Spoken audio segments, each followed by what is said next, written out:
അപ്പം കഴിഞ്ഞ ദിവസം പറഞ്ഞിട്ട് 10,000 കെട്ടിയെടുത്തതേ ഉള്ളൂ. അതാണ്ട് പോയത് 10,000 കെട്ടി.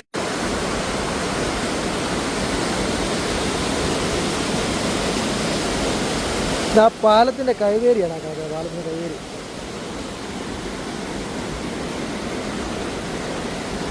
പാലത്തിന് വേണ്ടി MLA സംസാരിച്ചല്ലോ.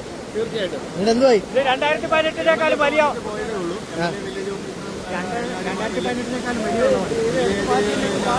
ആൾക്കാരെല്ലാം വന്നിട്ടുണ്ടായിരുന്നു. അവർ വന്ന് നോക്കിയിട്ട് പോയി. അതിൽ നമുക്ക് അറിയാം, ആളുകളെല്ലാം ഇവിടെ നേരത്തെ തന്നെ ഇതുപോലെ എല്ലാം വന്നതാണ്. അതിന് വലിയ കാര്യമൊന്നുമില്ല. ഞങ്ങളെപ്പോലുള്ളവര് ഇതുപോലെ ഈ നാട്ടുകാർ ഞങ്ങളാരും കൂലിക്ക് ജോലി ചെയ്തിട്ടുന്നവരല്ല. ഇവിടെ ചെയ്യുന്നവരൊക്കെ എല്ലാം സ്വന്തം ഇതിൽ വന്നത് സ്വന്തം ഇതായിട്ട് വന്നിട്ട് നമ്മൾ ചെയ്യുന്നതാണ്. നമുക്ക് ചെയ്യുന്നത് പറഞ്ഞു കഴിഞ്ഞാൽ ഇതിന് മേളിലോട്ടുള്ള വീടുകൾ ഇതുപോലെ വെള്ളം കയറി കഴിഞ്ഞാൽ ഇവിടെ അടഞ്ഞു കഴിഞ്ഞാൽ വെള്ളം കയറും. വെള്ളം കയറി കഴിഞ്ഞാൽ അവിടുത്തെ കിണറുകൾ മൊത്തം മുങ്ങും. അപ്പൊ പിറ്റേ ദിവസം വീണ്ടും നമുക്ക് കുടിവെള്ളത്തിനായിട്ട് നമ്മൾ വീണ്ടും മോട്ടോർ വെച്ച് വേഗി വീണ്ടും നമുക്ക് വലിയ വലിയ പണിയാവും.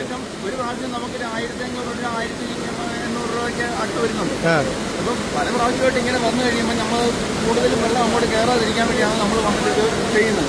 അതുപോലെ തന്നെ കുട്ടികൾക്ക് സ്കൂളിൽ പോകാനും മറ്റുള്ള കാര്യങ്ങൾക്കും ഒക്കെ ഈ ഒരു വഴിയാണ് കൂടുതലായിട്ട് ആശ്രയിക്കുന്നത്. അതുപോലെ തന്നെ ഇപ്പം ഇതുപോലെ വെള്ളം കയറി കഴിഞ്ഞാൽ ഇതിലൂടെ വേറൊരു വഴി കൊടുക്കുക. അതിലൂടെ പോയി കഴിഞ്ഞാൽ അവിടെ അതുപോലെ പോകാൻ പറ്റും. റോഡുകൾ മൊത്തം നിറഞ്ഞ് കവിഞ്ഞൊഴുകുവാണ്. ഒരു കാല് പോലും വെക്കാൻ പറ്റാത്ത രീതിയിൽ. ഒരപ്പൊക്കത്ത് വെള്ളം ഉണ്ടല്ലോ. കേട്ടില്ല? ഒരു അരപ്പൊക്കത്ത് വെള്ളം ഉണ്ടല്ലോ. അരപ്പൊക്കത്ത് വെള്ളം ഉണ്ട്. അത് കൂടുതലുണ്ടായിരുന്നു. ഇവിടെ വെള്ളം ഉണ്ടായിരുന്നല്ലോ. ഇവിടെ വരെ വെള്ളം ഉണ്ടായിരുന്നു. ക്ലീൻ ചെയ്ത് ഞങ്ങൾ ക്ലീൻ ചെയ്ത് ഞങ്ങൾ സ്വന്തമായിട്ട് നിന്ന് നമ്മൾ ക്ലീൻ ചെയ്തതാണ്. അത് നമ്മൾക്ക് കൂലിക്ക് വന്നവരും മറ്റവരും വന്നവരും ഈ നാട്ടുകാരായ ആൾക്കാരാണ് ഞങ്ങളെല്ലാവരും വന്നിട്ട് ചെയ്യുന്നത്. എന്താ പറയണ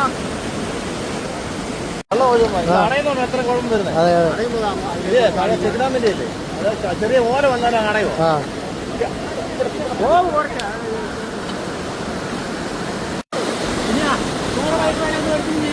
പിന്നെ പ്രായഭേദമല്ലേ എല്ലാരും ഇവിടെ ക്ലീനിങ് പരിപാടിയാണ്. 50 വയസ്സായില്ല, എനിക്ക് 25 ആയോണ്ട് മോളെ കെട്ടിക്കണം മോനെ കെട്ടിക്കണം എന്നാണ്.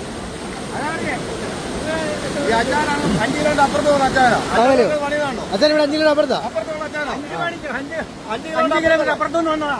കേട്ടത് കൊണ്ട് 6 മണിക്ക് ഇവിടെ എത്തിയതാ. 6 മണിയുടെ അച്ഛൻ ഇവിടെ പണിയാ. നല്ല കാര്യം. ഞങ്ങളോട് ഒറ്റ എടുത്തിട്ട് ഇല്ല അപ്പൊ ഇവിടെ തൊട്ടുള്ളവർ പോലും. അതിന് ശേഷമാണ് ഇപ്പൊ ഇവിടെ എല്ലാവരും ഇറങ്ങിയത്. ലൈവ് വന്ന് MLA വീടിനകത്ത് വെള്ളം കയറി വന്നു കഴിഞ്ഞതിന് ശേഷം എല്ലാവരും വന്നുള്ളൂ. ആര് പറഞ്ഞു? ഇല്ലേ നിങ്ങൾ